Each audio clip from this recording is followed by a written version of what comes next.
Welcome to World Talk with Friends, where the small world we live on becomes smaller as we discover neighborhoods all over the world by simply talking to our neighbors. This is Haggy Shack Radio production, simulcast over Wolf Spirit Radio Network. Colleen Kelly is producing with friends Nancy, Nora, Renata, Neil, and those we have yet to meet. Welcome to our world. And you are live. Welcome to World Talk with Friends. This is Nancy Hopkins. Colleen Kelly is here with us and producing. And Nora Willow is with us. She's in Italy. I am having a little bit of sound problems, so if either of you guys are hearing echo because I forgot to mute, would you please remind me?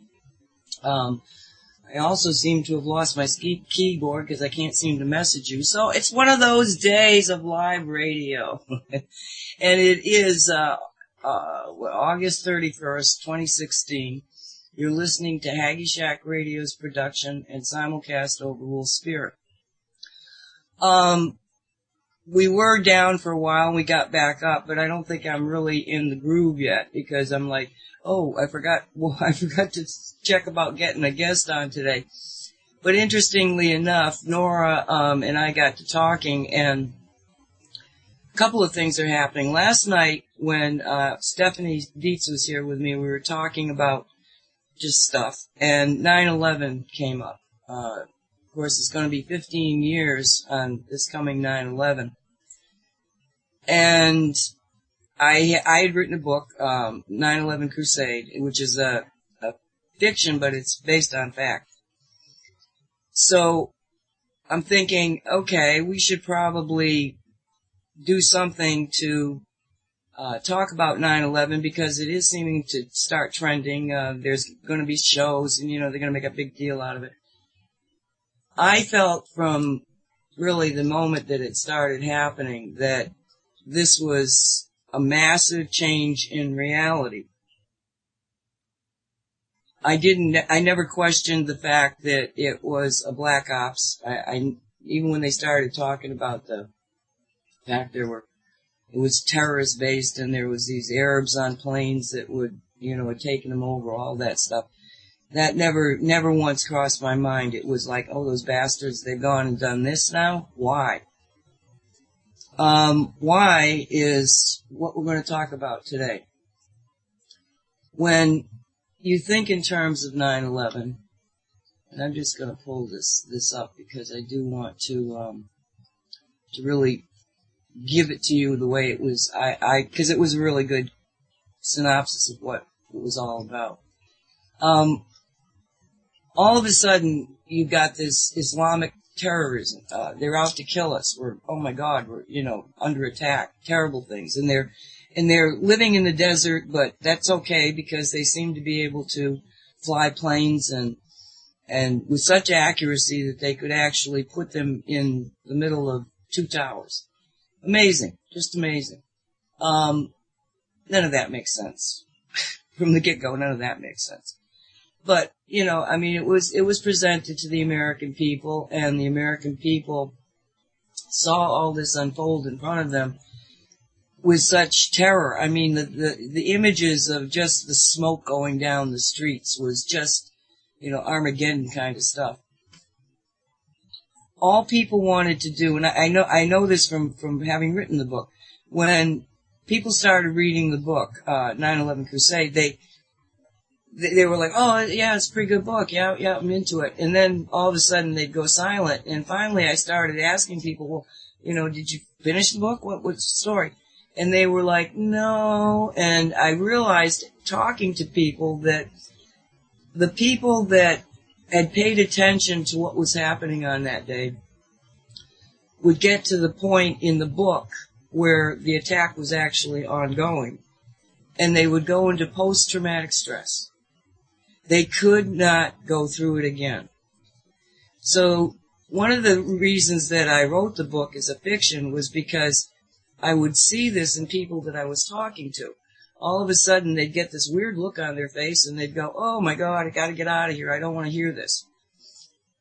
When the government finally, like 3 months later, gave an explanation as to how the buildings fell and all of that, there was a storyline that the government presented to the American people that the American people just grabbed a hold of and held on to because it gave them an explanation for something that they couldn't even imagine an explanation for. The fact it was not only a lie, but obviously full of untruths. I mean, you look at the story and you go, oh, this doesn't even make sense. Now, just to think back and don't go post-traumatic on me. We're okay. When all of this occurred,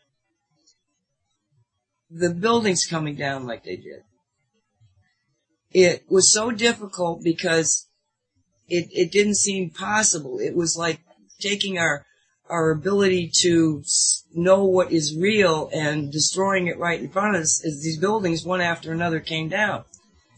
The government told its people in the world that these planes had flown into the towers, and the fires had caused a collapse of the floor that had been hit. And because that floor collapsed, then everything fell on the next floor, and that collapsed, and the next one, and that one, and all the way down.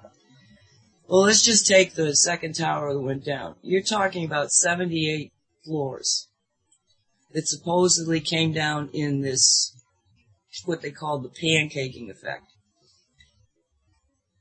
Dr. Judy Wood pointed out something that absolutely takes that explanation and makes it BS. She says, if this is true, that the floors were collapsing one on top of the other, pancaking down, then you should be able to clap your hands 78 times. Okay, I mean, it's floors falling into one another. But you can clap your hands 78 times, and then you would be able to, say, well, yeah, it's possible. Okay. It's not possible because the buildings came down in 8 seconds. How many claps do you think I've made? We're way, way, way beyond 8 seconds. There is no physical way that the explanation that the United States government gave to its people in the world is physically possible. You can't have 78 buildings pancaking into each other in 8 seconds. So what is 8 seconds? 8 seconds is free fall. It'd be like if you dropped a bowling ball at the 78th floor. The bowling ball has no problem. It's not falling into something underneath. It's hesitating for a fraction of a second, maybe a second. None of that's happening. 78 floors, 8 seconds for a bowling ball. How the hell do you think that 78 floors pancaked into each other in 8 seconds? Well, it's because they didn't bother to tell you it was only 8 seconds. The people that, like me, who looked at things, really detailed things, went, this isn't possible.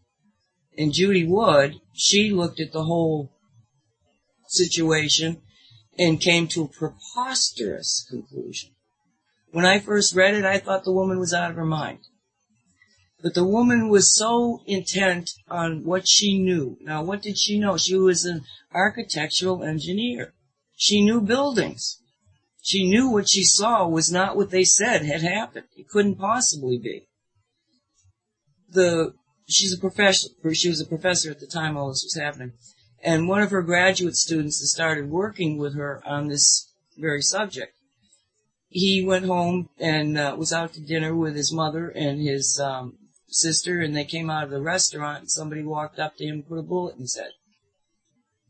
It was a clear message to Judy Wood, stop and cease your actions.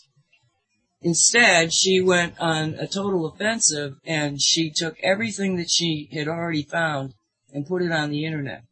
And that first internet website posting was very confusing. It was very difficult because she didn't have the time to organize it. She just put it out there. She said, if you're going to kill me, at least it'll be out there already. She's an American hero. She has the information. She wrote the book, Where Did the Towers Go? It's more like a textbook for a college-level person as far as how much technical data is involved in it. But she knew it so well, she could give us the key. You cannot clap your hands 78 times in 8 seconds, period. And if you can't do that, then what the government told us was outright lying. I felt that if the American people could come to grasp with the fact that the most horrific event that had happened on American soil was orchestrated with dark forces that are in control of this country. I won't say in control of the government because there is no government. It's a corporation. We've talked about this many times. But if you just call it government for lack of another term to make it all-inclusive. But what does that mean? Why was it done? Where are we at? What was the cost in that lie? And that's what Nora and I are going to talk about today, because the reality is that what came about is the mess with ISIS and what's happening right now in the fact that prior to 9/11, prior to the Patriot Act, prior to the point that American liberties were absolutely taken away from us. Now, you still think you're free, but that's just an illusion. They can walk in this house right now, arrest me, without any explanation. Just take me away. I've disappeared. I'm gone. And nobody could have any way of finding out through legitimate government processes where I am. And our great President Obama is the one that signed and made that law. What really was behind it all, okay, and I'm going to read this. This came from a think tank, okay? This wasn't InfoWars. This was a think tank. I'm going to just read it. The last time Iran invaded another nation was 1738. Now, why did I start with Iran? Why did they start with Iran? Because that's where we are now. You know, Iran became, we went into Iraq, but Iran was the really powerhouse that was, in the view of the United States, much more dangerous than Iraq. But Iraq became the way to get their feet on the ground, because they could say, well, it was Saddam Hussein that orchestrated the attacks in New York. Well, in fact, it was only Hussein that was keeping everything sort of under control. He was as terrified as the Al-Qaeda concept of terrorist, because he would have been in jeopardy much more before the United States, because he was the guy right there on the ground. But the key is Iran, in the way that the United States and the controlling group of, let's say, the powers that were, the bankers, the corporations, all of this. All right, so now the last time that Iran invaded another nation was 1738. That's 1738. America wasn't even a country. Since 1776, when it did become a country, the U.S. has been engaged in over 53 military invasions and expeditions. 53 military invasions and expeditions. Now, I know that 78% of the time America has been in existence, it's been at war. That's frightening. 200 years. And 78% of the time we've been at war. Despite what the Western media's war cries would have you believe, Iran is clearly not the threat to regional security. Washington is. An intelligence report published in 2012, endorsed by all 16 U.S. intelligence agencies, confirms that Iran ended its nuclear program in 2003. Truth is, any Iranian nuclear ambition, real or imagined, is a result of American hostility towards Iran and not the other way around.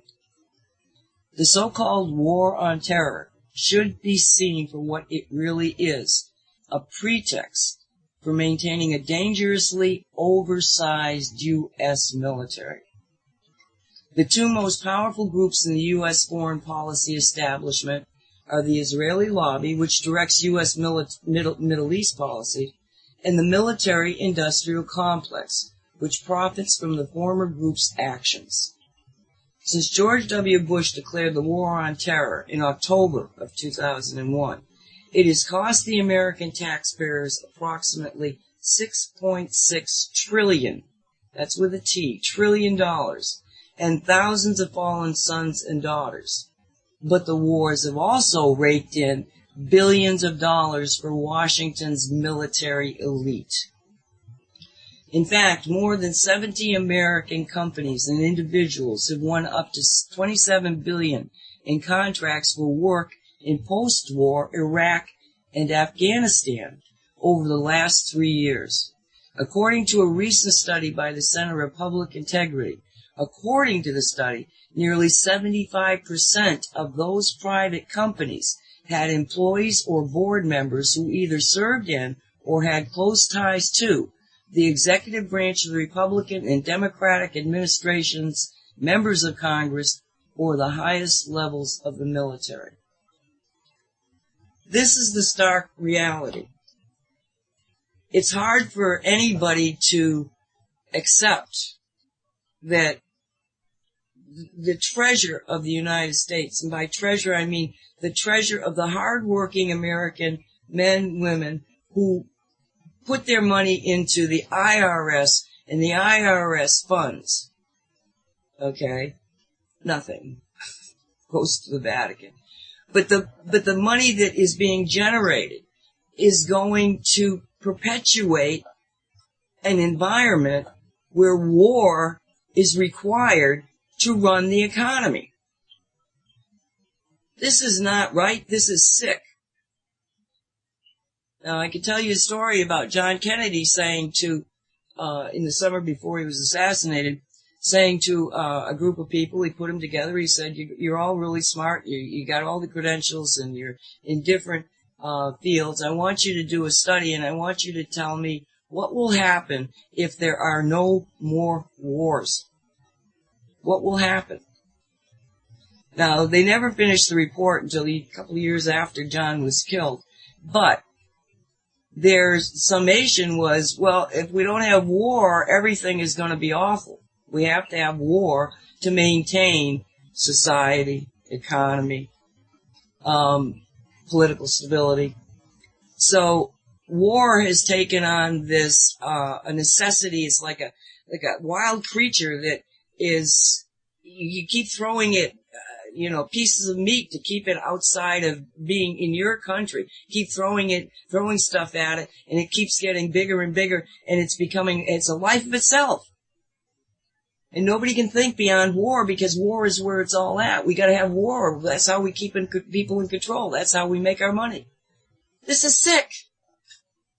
Doesn't make, any moral sense to anybody that is, can feel love and compassion in their hearts. It just, So, we want to, that's the kind of like the the oversight of what is really happening. But now I'm going to talk to Nora, because Nora is, she grew up in the Middle East. She knows so much about the details of the different people or the different groups that are involved in it. And I want her to share her insights just because. Nora, help me out here. Hi, Colleen. Hi, Nancy. Hi, everyone. First of all, thank you for this enlightening introduction. Indeed, I do agree. Unfortunately, there are a lot of problems that involve just this whole war mentality that everyone thinks, obviously, that is needed to keep society going, which is absolutely ludicrous, and I personally don't believe that, and I think a lot of people will agree. However, if we're going to talk about where ISIS or Al-Qaeda stemmed from. We could talk about all the political things and the whole war in Afghanistan to stop the Soviets from invading the area and all that. We can get into all that, but let's talk about something a little bit deeper. The whole mentality of Islam, and going back to the prophecies of Muhammad, things that have been studied as well, we looked that there's a lot of accuracy in the prophecies and the things that have been said long time ago, 1,400, 1,500 years ago, about how things are going to unfold. And of course, if we believe or understand how timelines work, we can assume or agree to a certain level that we can look into the future. So if it is true that we can look into timelines and we can remote view, then there's a possibility that this is what happened. The reason why I'm bringing this up is because I did a research on the prophecies of the Prophet Muhammad, for example, talking about the Judgment Day, of the apocalypse, and all this, and it's all really misunderstood, in my opinion, my humble opinion. It's not about the wrath of God coming down on humanity and all this. It's all something we're going to do to ourselves. It's all choices that we're going to make as a society collectively, and how things are going to unfold depending on those choices. So the first thing that shocked me was this prophecy about this group of people that are going to show up at some point in time, not too far from the end of times. The end of times, again, it's misunderstood. What I believe the end of times means the end of the way we see the world, the way we perceive it, whether it has to do with aliens, whether it has to do with conspiracy of the Illuminati or the Masons or whatever. But practically what he said was that if you see the black flags, stay put, because with the black flags comes total chaos and disorder. In the midst of all this comes illusion, and the end of it is loss of faith. So I'm going to take it step by step, and Nancy, I would love for you to give me an input as well while I go through these points. So here it says, if you see or when you see the black flags. Now, this already to me is quite alarming, because what does that remind you of? The black flags of the Islamic State. The Islamic State has the black flag with, the writing on it that there's only one God and blah, blah, blah, the Islamic State will prevail. Okay, let me just ask you a question here. The Islamic State is what ISIS comes from, right? The Islamic State in Iraq? Is that what it is? ISIS, you're talking about ISIS right now. Yes, the Islamic State is practically the whole idea or ideology of the Islamic State is to bring back the caliphate, which is so what is the caliphate? After the Prophet passed, there were his disciples.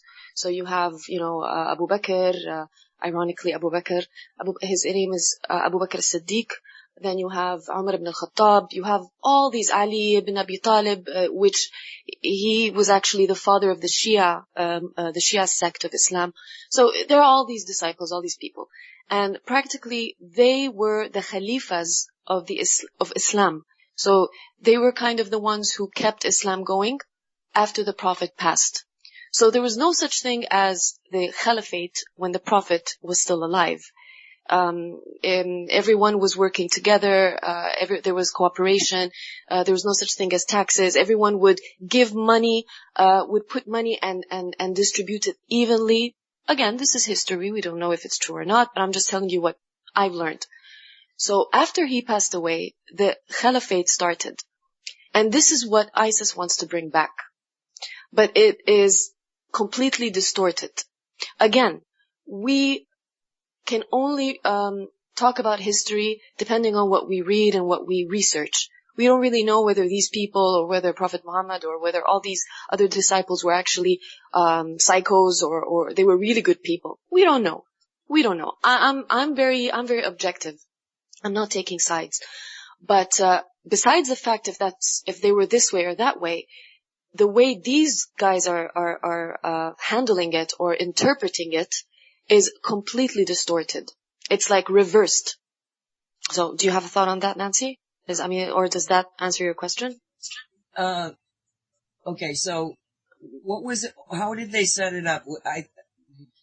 What I'm losing here is there was of course, Muhammad he's the prophet. I understand that you only call him the prophet. Yeah. Forgive me if I use his name. No, go ahead. Okay. When he died, there was no, let's say, governmental or religious structure organization to promote the faith. Is this correct? Well, there are a lot of different schools of thought, and this is where I kind of, stand back and try to objectively understand what was going on at the time. But again, we weren't there. I have no idea. I can't defend or condemn. But from the things that I see, that the message at the beginning was not negative, just like any message that comes from any ideology of peace and love and all this. A lot of things have been misinterpreted. And if we look at Islam, just like Christianity, for example, there are a lot of different ideologies. So Islam has the Sunni ideology, you have the Shia, you have the Maliki, you have the Sufis, you have the Hanifi. There are different ones. The Salafis, for example, they are not a real legit sect. They have come. This ideology is very young, and it stems from Saudi Arabia. It stems from the center of Saudi Arabia, where ironically I was born, and I always used to ask myself, why the hell was I born in one of the worst places in the world?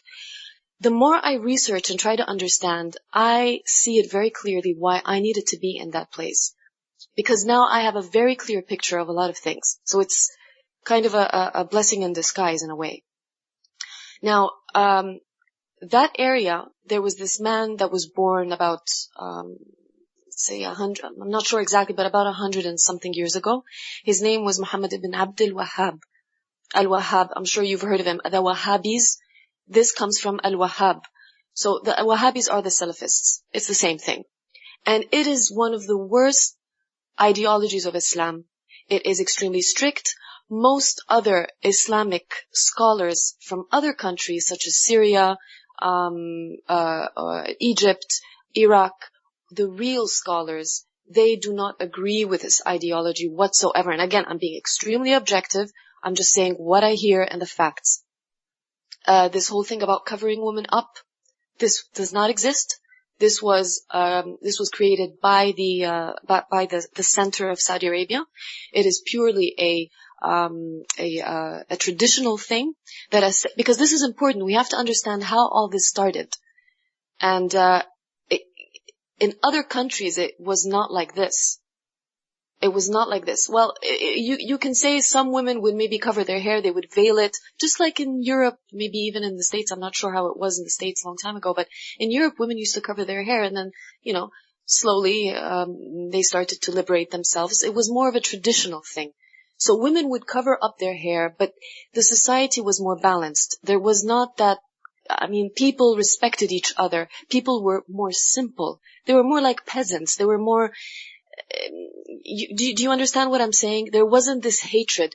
My mom moved in Saudi Arabia in 69, and she would see a very open society in Saudi Arabia in those times, in the 70s.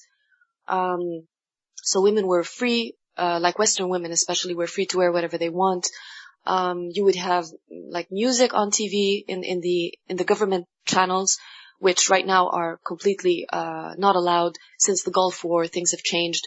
So long ago, people were still more simple. They didn't have all these screwed up thoughts about the West and about Islam and how they interpret Islam. And for example, I can tell you an example from my life is my father. My father is over 70 years old, and he comes from the very old generations who lived in these mud houses.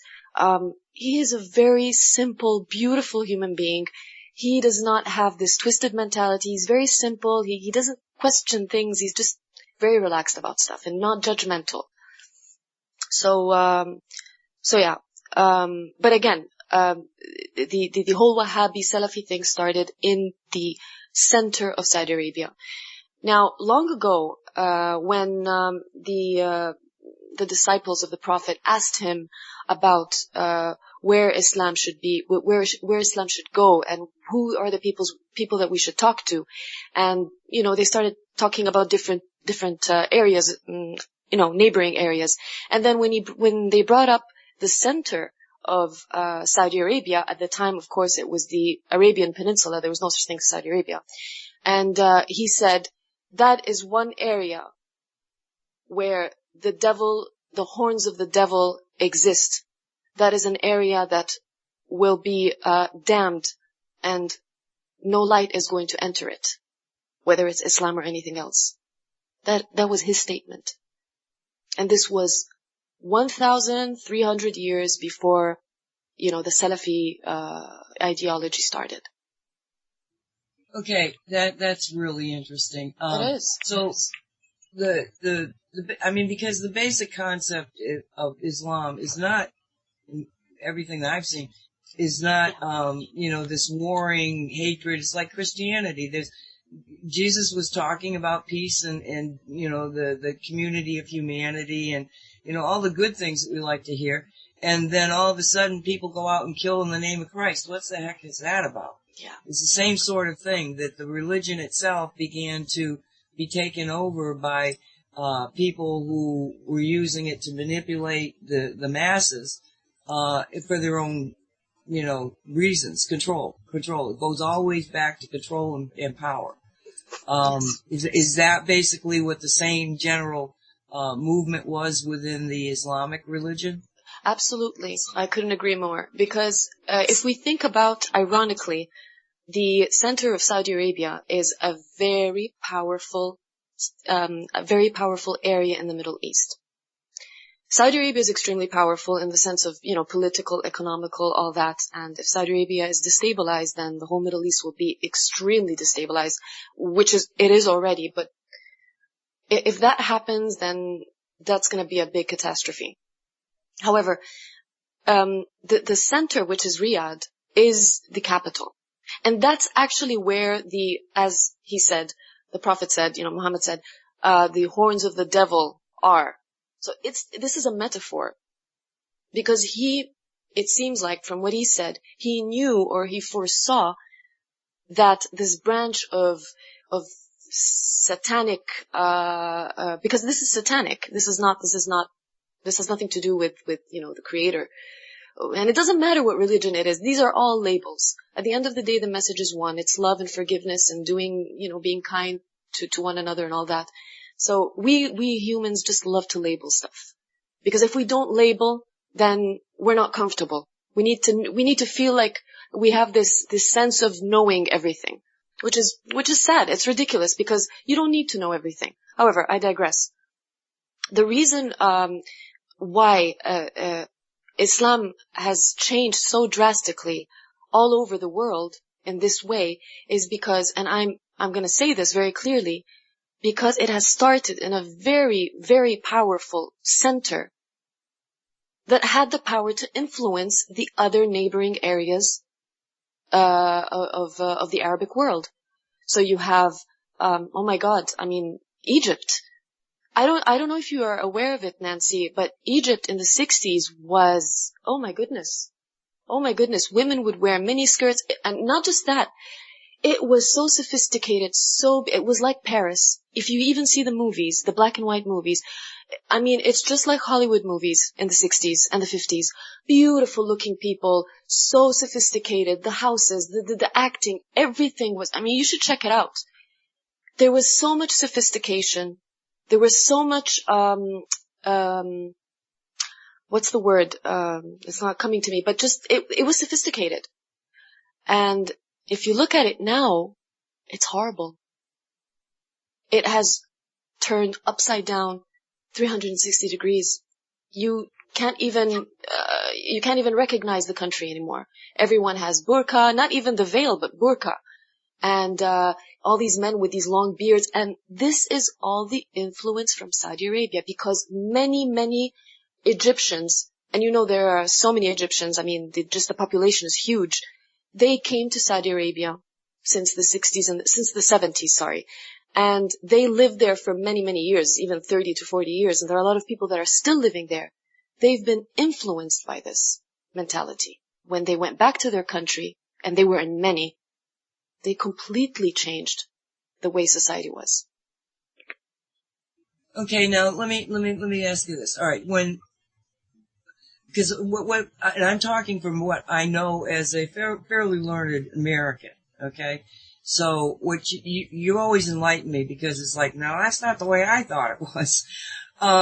So what you're basically saying, that even though there was all of this differentiation between the Sunnis and the Shiites, which I understand was an interpretation in the kind of the inheritance structure of who was in charge of Islam, that there was, some nephew. It was all doing the blood thing. It was almost like a royalty thing.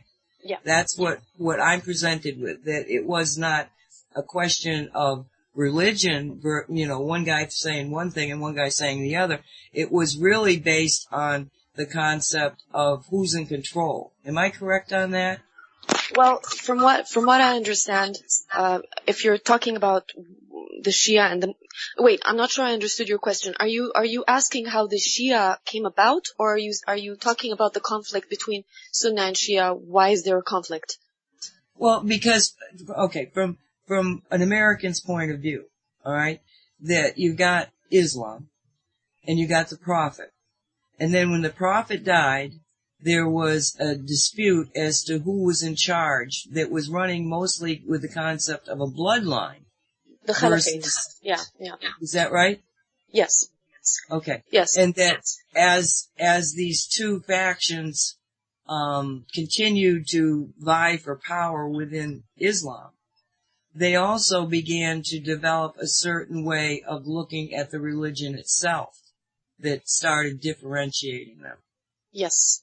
Now, from what I understand about this, and because, to be honest, with all due respect to the Sunnah and the Shia, I find their dispute extremely stupid. I'm just going to say flat out. Because they are completely missing the point of why they're practicing what they're practicing. I have no problem with people practicing a certain religion. I was raised and born a Muslim, kind of raised, not really. But I have to say very clearly, I respect it and everything, but I personally don't practice it. I practice pure spiritual ideology. I believe in nature. So I can look at it from a very objective point of view. But from what I have seen and from what I've learned, why do I think it's nonsense? Is because at the end, the ideology is the same as the one in Christianity.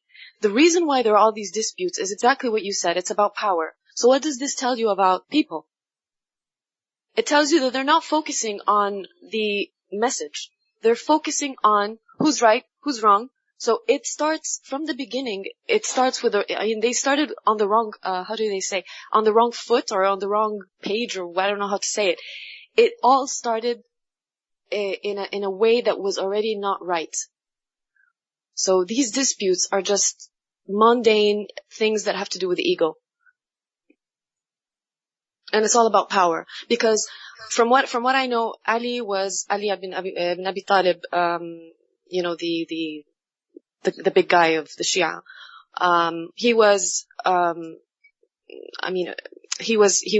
in the family. He shared blood with the Prophet.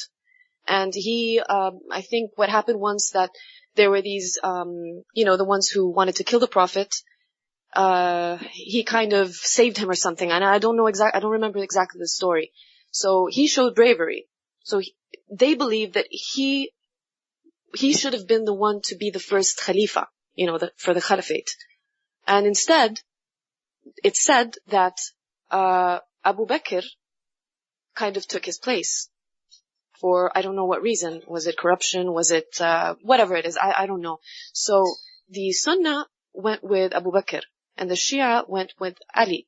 So what do the Shia do? They punish themselves. They do all these rituals to kind of give themselves to Ali and saying, we're sorry, we'll they have this guilt kind of thing because of what happened to him, which is ridiculous. This is not Islam. This has nothing to do with Islam. This has nothing to do with the whole ideology. That's in my opinion. But again, even the Sunnah, they're not reacting because the Sunnah are very good at being victims. Extremely good at it. They always feel like they're the poor ones. They're the ones who are always, screwed over and everyone hates them. Well, you're actually doing everything with your hands to make people hate you. So the power struggle was for like what would be considered the position of the Pope.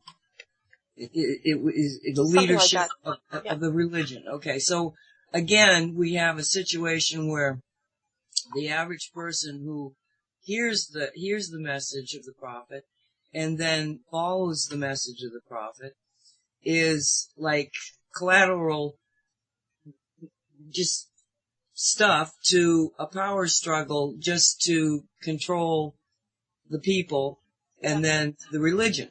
Exactly. Now, my understanding also is that certain countries are basically Sunni and certain are the Shiites. Am I saying that right, Shiite? Yeah, Shiites, okay. yeah. Okay. And that, that's some of the antagonism that you have, sort of like a natural antagonism within the, Middle East, is that, well, you're not following my boss, so I don't like you. It's the conformity thing that's required, by people, even people in the streets.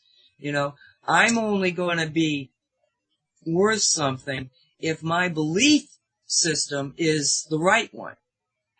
And so therefore, anybody who does not have my belief system is my enemy. Yeah, essentially. Exactly. All right. Now, in Saudi Arabia, you have another movement that begins to affect the Islamic structure, even though it was kind of a broken structure to begin with. It was not a uniform and unified, there was no one person talking for all of Islam, like you have for the Pope in Catholicism. Yes. Okay. Exactly right. So then you got this little pocket that comes out with a new way of looking at the message of the prophet, and the interpretation of what he said began to take on a different look. Is this correct? Yes. And, of course, because they had something, they had a very powerful position because they had money.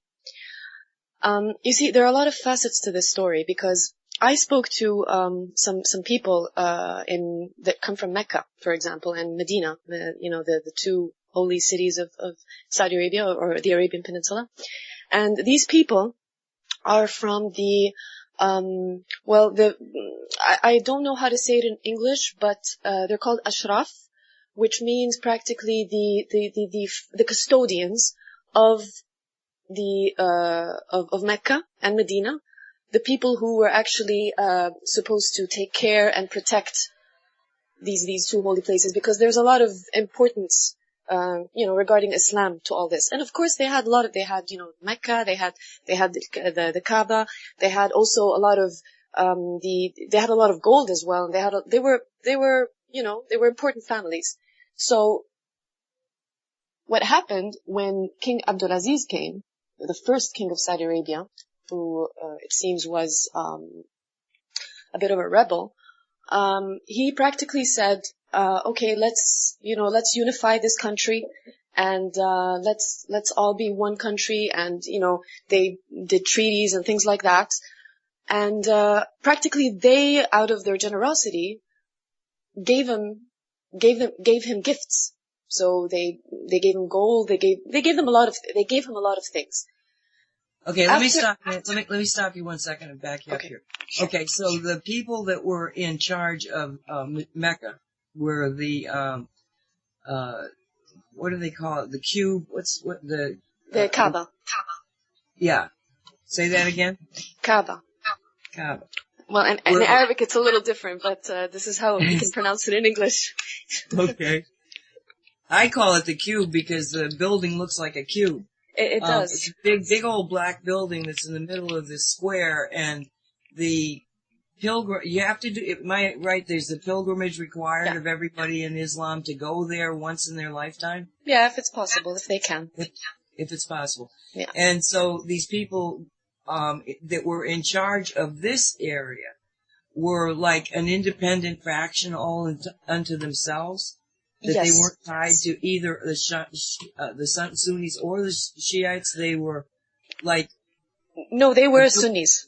They were Sunnis. Okay. Yes. So they were Sunnis, but within the Sunnis, it was a family, probably more than a family, like a tribe, because we talked about the tribe aspect of Saudi Arabia before it was unified. So you have this very powerful group of people that are in charge of the most religious place in the world. Yeah. And then you got this guy that comes along and he says, let's just all unite in some kind of a political, was it religion was the inspiration, or was it politics? Was it simply, of course, the idea? That's where the whole Sharia started. The whole, religious, / political state. That's kind of how it started. So we will have a political state or country that is ruled by Sharia. So of course this was very enticing for everyone, for the tribesmen that were from the east and from the south and from the north, because there were different pockets. They were all, as you said, because the Arabs in general, they go by tribes, whether it was in the Arabian Peninsula or anywhere else, in neighboring countries. For them, this was a good idea because, they would unify and they would all go with one same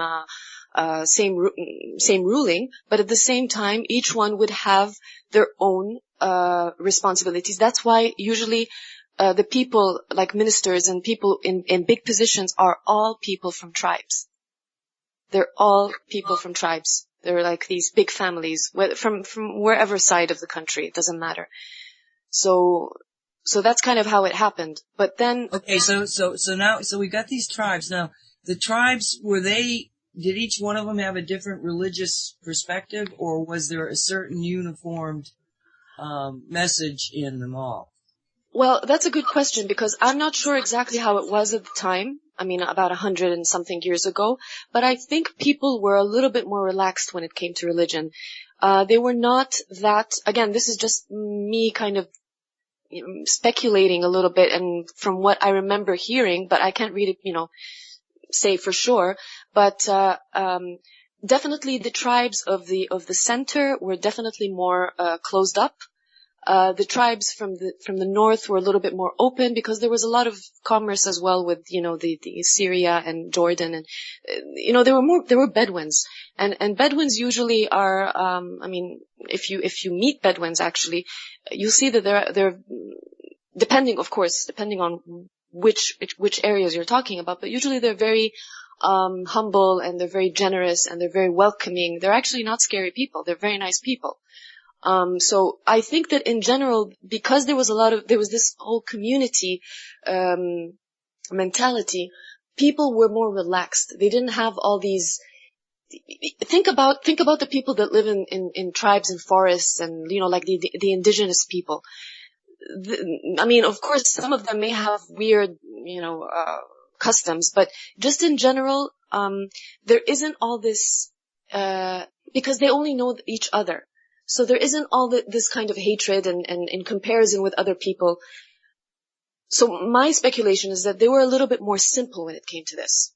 I think when things got unified, then there was the opportunity to kind of compare more and we're better than you, and you still see this till this very day. I mean, you would hear, for example, someone from the center say, "Oh, where are you from Saudi?" And someone would say, "Oh, I'm from the east. I'm from the west. From the area of Mecca." So they say, "Oh yeah, you're not Saudi." So there is a lot of racism as well in Saudi Arabia between each other. So the tribe concept really continued to exist, and you have a certain unification of the religion, but then on top of that, you start to put this political control mechanism in. And if I'm correct in understanding what you told me before, was that in order to be able to obtain this kind of control, the people who were in charge of it allowed each tribe to have their internal political structure that would interface more so than be dictated by the central government. Yeah, Is that exactly. correct? Exactly. Okay. It's practically giving these tribes leaders a broader opportunity to do things, to have more opportunity, obviously, in regards to, evolving as well, expanding, having more, you know how it is, greed, I can have more. So they saw it as an opportunity. However, at the same time, the royal family they weren't very honest, obviously.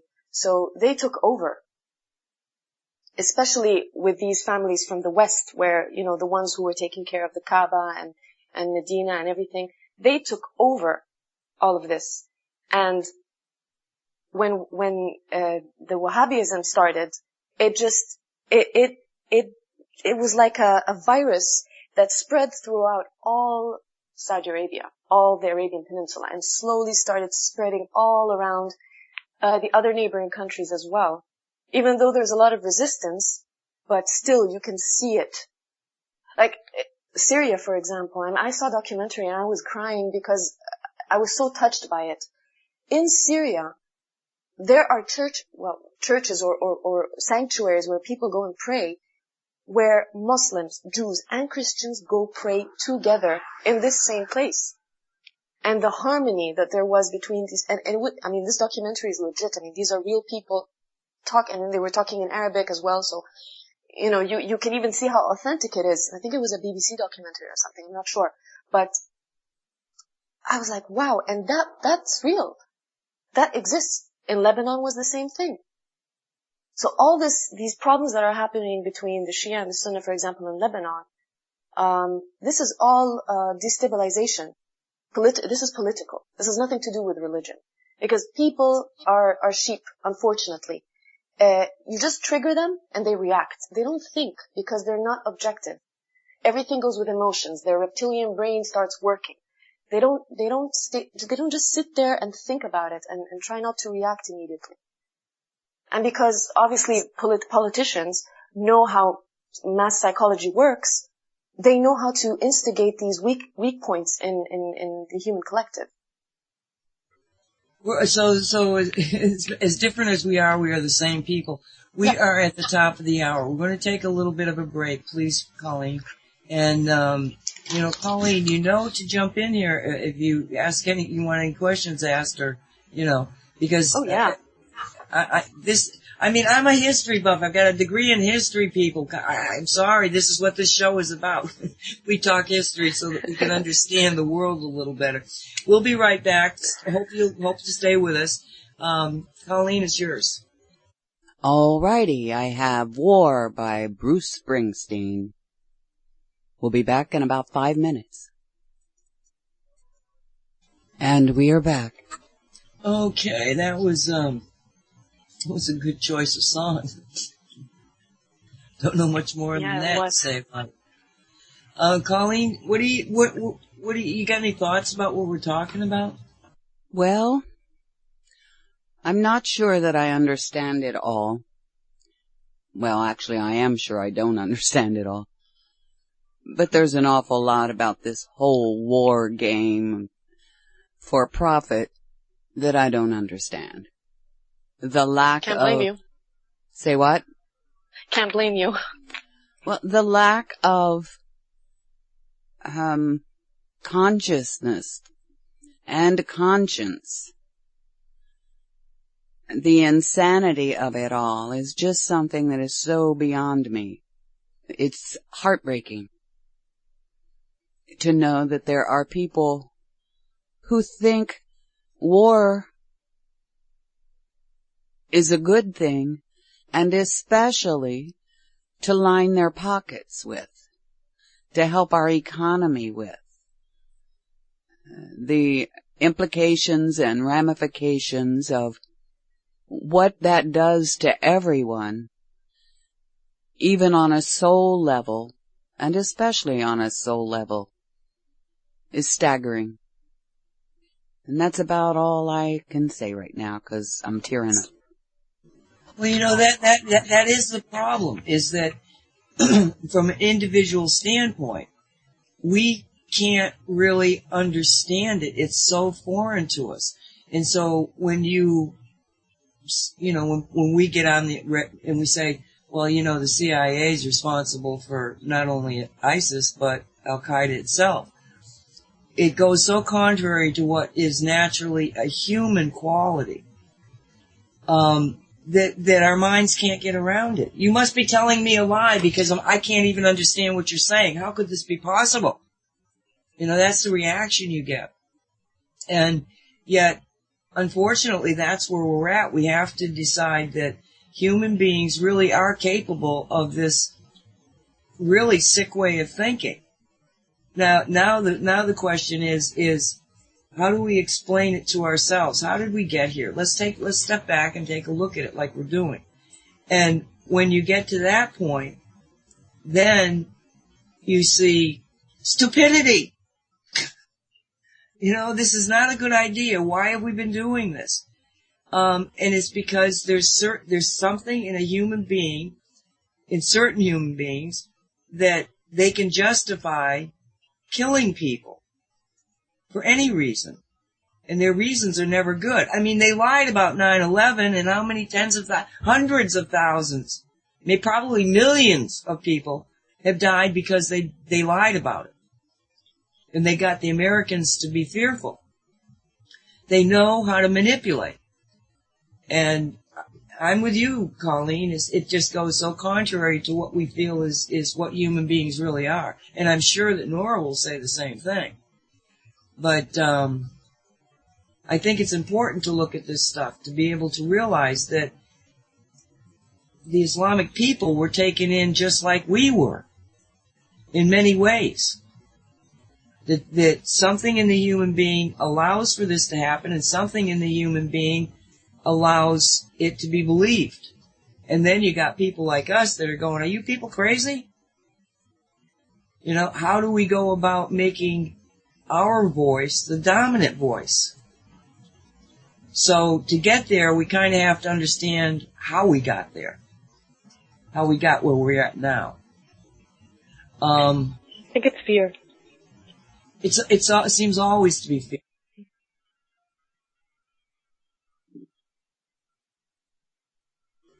Hello? I don't know.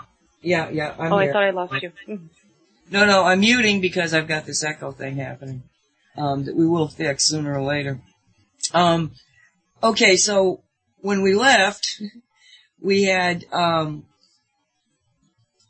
basically good people, always good people, who are just trying to get through life, and then you got this group in Saudi Arabia, which you have to wonder, if the Prophet 1,000 years ago talked about this one area of his world being a problem.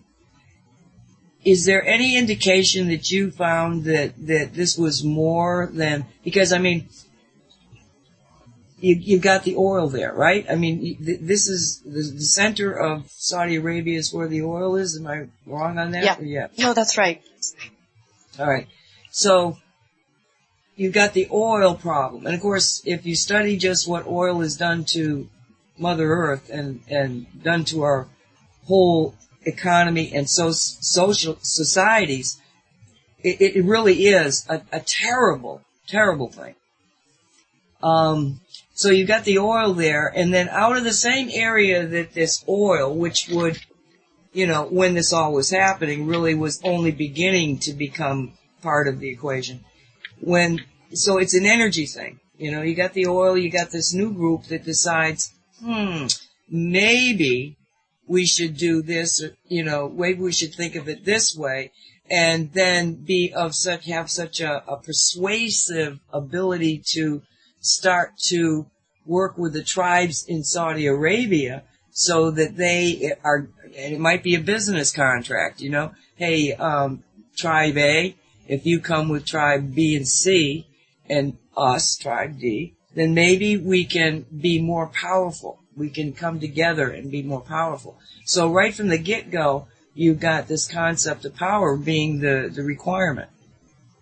And then out of that, it just goes, they were able to spread it throughout the entire Middle East, including a drastic change in Egypt, like you pointed out, and in other countries.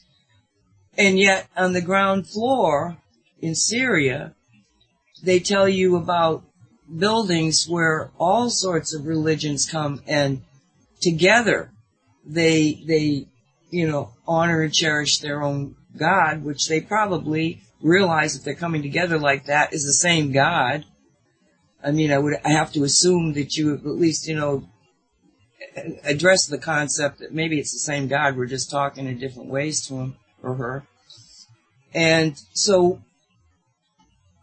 then these poor people are the ones that are caught in this. Now it's gone on 6 years. Syria's been going on for 6 years. And what I read was that there was actually 3 wars going on in Syria. The first war being the one where you've got the government of Syria against the rebels. Then there's another war between Iran and Saudi Arabia. So I have to kind of assume that if this is true, Iran and Saudi Arabia, that Iran was the one nation that may not have fallen victim to this polluted virus, as you well put it. We'll talk about that. And then the third one is America versus Russia. And, it's like a neo-Cold War, because in the Cold War, the Americans kind of saw the world in a different way, or a simplistic way, let's put it that way. They thought of the Soviet Union, which was Russia and the Warsaw Pact, and the Third World nationalism as being the enemy, okay? And then, so the Americans then saw Western nations and themselves as being the other side, but they also embraced militant political Islam because they found that was the agent in that area that was not allying itself with the Soviet Union. Yeah, but it blew up in their faces after that. Yeah, let's go into that, or whatever you feel comfortable talking about. Well, it's quite simple. As you said, I mean, these things are all interconnected. But, the government, the U.S. government used these militants, that came actually from Saudi Arabia, a lot of them, when the whole Afghan and, Soviet Union thing happened. Because obviously this was not good for America. So they didn't want to, I believe, they didn't want Russia to have that power, that strategic power in that area. But then they kind of got away after everything was done and, Russia lost. They didn't realize that they unleashed a monster. Because these people are monsters. It's like they're possessed. And, they started working underground, I believe. Obviously, all these terrorist groups. And as soon as they got maybe the power, to start doing these terrorist attacks, the result is what we're dealing with right now. Now, of course, I'm saying it in a very simplistic way because I myself don't understand it fully yet. It's extremely complicated. But this is kind of what I feel. But we're talking about how things started. Now, I'm not blaming Saudi Arabia 100% about what happened. It's all interlinked because everyone has an agenda. Everyone has, depending on their choices, they have an interest for themselves. So, how do I put this? you can't have different agendas and then have a balanced situation.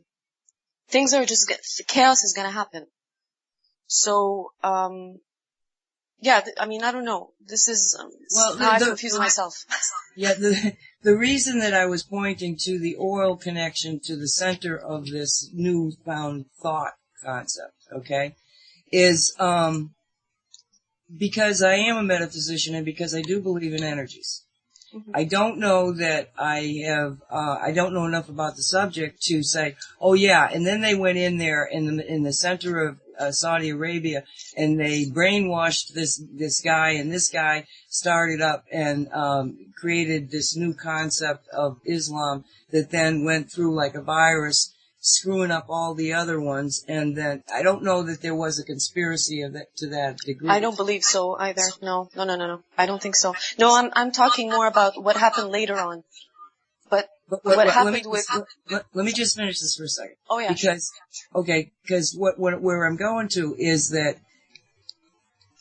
maybe it's a really simplistic answer in the end. Maybe there is an evil energy, an evil, devilish kind of energy, okay, that is perpetuated in people who need to have a sense of power, a sense of control. And this comes back to the concept presented by David Wilcock regarding the very fabric of human beings, in that when you have your cells, your body, your actual body itself, the DNA, absorbs protons, light, and it also gives off protons and light. And David explains one of the first times where he was in a large crowd and he was giving a speech, and he got so high that it took him, like a long time, hours and hours, to get over being this energized. And it was only through his research in the Synchronicity Key, the book I'm just reading now, is that he realized that these people who were fixated on him, and because of that fixation, that focus, were sending a lot of this proton energy to him. And he said, I don't like that feeling, but there's an awful lot of people that do. That in the fundamental understanding of why people need to have this power, this control stuff, it may come down to something as simple as they get high, they get juiced. I was in the grocery store parking lot, and this guy came up to me and he said, are you a voter? And I said, yes. And he said, can you sign this petition? We want to limit the amount of money that politicians can give themselves. And I said, sure, I'll sign that. And we got to talking, and I said something about, I don't trust politicians because you have to have a certain character, you have to be a certain person to get into politics, and unfortunately that's a person that does not have high morals. Because the only way you can operate in a political environment is to make deals. And to make deals, you have to give up something. And I'm not much of a negotiator. It's not necessarily my way of doing it. It's the way that generates the best energy. But that's me. But the energy concept, the idea that people are actually, they're not into it for anything other than this jolt of actual energy. This stuff that's high, makes you high. I mean, it sounds kind of simplistic and maybe too simplistic, but when you look at these people, you go, what are you into? Are you crazy? It's a lot of work. Why would you want to be president of the United States? That's a lot of work. Why? Because you're getting juiced. Yeah. And I have too much respect in the way that David Wilcox works. And it kind of got confirmed in the parking lot because as I'm saying this guy gets a weird look on his face. He was young, early 20s. And he said, do you know that there's been studies done and they have proven that people who are into politics in particularly, they get a change in their brain chemistry when they're in front of crowds. And I was like, whoa. Well, Okay. I'll tell you a little story about this sheikh, this religious man who was very well known in Egypt, and he died a few years ago. He was very well loved and very sound person. Anyway, long story short, one day he was in the car and all these people were cheering him, and he said later on that he actually felt he had this feeling, like just what you're explaining. And he did not like it. And the way to actually bring himself back down a little bit to humility and not feel this feeling, he decided to go and clean public toilets. And cleaning public toilets in Egypt is not pretty. Okay? So that's what he did. He practiced something to bring himself down and kind of remember who he is and that he's not this, person who's better than other people that everyone adores and everyone. So that tells you this is a very good way to see what you're saying, that anyone can get this feeling, but it's our choice whether we are going to become slaves of it or whether we are aware and conscious of it and we actually choose not to get affected by it. I mean, the founding fathers of America were basically potheads. They all smoked marijuana and drank beer. Okay? But they didn't have, it was a purity. It was what they were trying to do was a pure thing. It didn't have this other kind of weirdness to it. And maybe the weirdness of this adoration, oh my God, I feel so good, everybody loves me thing, is more pronounced nowadays because you get in front of huge crowds. I don't know, but I do know that the more I look at the basic human being and their basic energetic structure, and then look at what happens to human beings, I'm going like, are these people junkies? Are they into the energy thing? Because if they're into the energy thing, then we have an understanding of what they're up against. They're addicts. They're Exactly. addicts. And if we're dealing with a bunch of crazy, because what do we say? They're stupid? They're crazy? None of what you're doing is making any sense. But it is, if your only goal is to stay in power and get this jolt of energy that comes to people who are in a state of power and everybody's in adoration or fear of them. Or fear, exactly. Because it can go both ways. It's either adoration or fear. But they're kind of the same thing, in a way.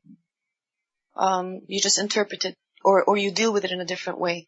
Like, for example, these people, ISIS, they know they're not adored, but they love this sense of control. They feed off the fear because they feel powerful. And they believe in what they're doing. Now, something that I personally believe in about, Wahhabi, this Wahhabi guy, at the time, I might sound crazy, but I do believe that he channeled something extremely evil. Because it's this one person who was able to actually change the construct of everything. And, there must be a powerful force behind it. Because everything I see that they're doing, all their beliefs, everything they're doing, this lack of compassion and mercy whatsoever, just completely black hearts, it looks extremely demonic. And I think that it's because even the Prophet said it, the center of, and this was 1,500 years ago, the center of the devil's horn is the center of the Arabian Peninsula. He knew. And if we go back to the story of the Prophet, actually, it is said that he has astral projected. Yeah. So he, had this experience where he went up into the sky or something and he saw the future. And there are so many other details about ISIS that are shocking, things that he spoke about to his people. Like, for example, this thing of the black flags, something about, he said they're going to be owners of a state, of this state. He said the state, and this is in Arabic, I translated it. They will not have a covenant. You cannot trust them. Anything they say. For example, they will wear black clothes. They were going to be completely in black clothes. They are going to be Arabs. They will speak our language. They will utter the Quran. They'll have long hair like women, and obviously at the time men used to wear long hair at the time. But he said they will wear long hair in a time where men will not have long hair. This is all stated. Another thing, they will go by with nicknames such as Abu Muhammad, Abu Abdullah, Abu whatever, and that they will go by cities and not by tribes, like al-Baghdadi. You get what I'm saying? These are all things that the Prophet said. I mean, it's kind of weird. One last thing. He said that it is going to start, the disruption will start in the area of Al-Sham. Al-Sham is Syria and Iraq. Because at the time, they were called the cities of Al-Sham. Sham comes from the word Shamal, which means north. So the disruption is going to start in this area. So, I mean, when I read this and I researched it, I was shocked. These are all things that he predicted. Did he give any outcome? I mean, does it turn out bad, or is there no ending? He was just warning. Well, practically, he did speak about, the Jesus coming back, and he said that Jesus will come back, and that there will be Al-Mahdi, if you've heard of him, a Muslim man who is going to practically destroy. I don't know. He didn't specify how, whether it's with war or not. I don't know. But he is going. Al-Mahdi means the enlightened one, the one who's going to practically remove these people in some way. We don't know how it's going to happen. So he talked about these people, and he said that the day that Israel, he even predicted that Palestine was going to be invaded by the Israelites. He said that as well. These predictions are all there, and they're there even before Israel became a state. These are all very old documents. And he said, and the day that things are going to change, the time of Judgment Day between brackets, we will see that happen when Israel moves out of Palestine. So, a lot of his predictions have already happened, and a lot not yet. But there are countless things. He even talks about gadgets, and about, what was it? Metal birds flying in the sky. Your hand will, at the time of, in the time before the judgment, or the apocalypse, or whatever you want to call it, your hand will speak. If you lie, your hand will speak. What does this mean? The chips. Your identity is going to be engraved within your body, in your hand. I mean, this is freaky. And there's a lot more. This is what I can remember. Metal will speak. That's another one. We're going to touch on this further. I know we will, because it is very real. We've got to come to an understanding that even our so-called enemy is being controlled, is being manipulated. And we have to come to some kind of an understanding of this before we can, this is my feeling, as a group, as a humanity, come together.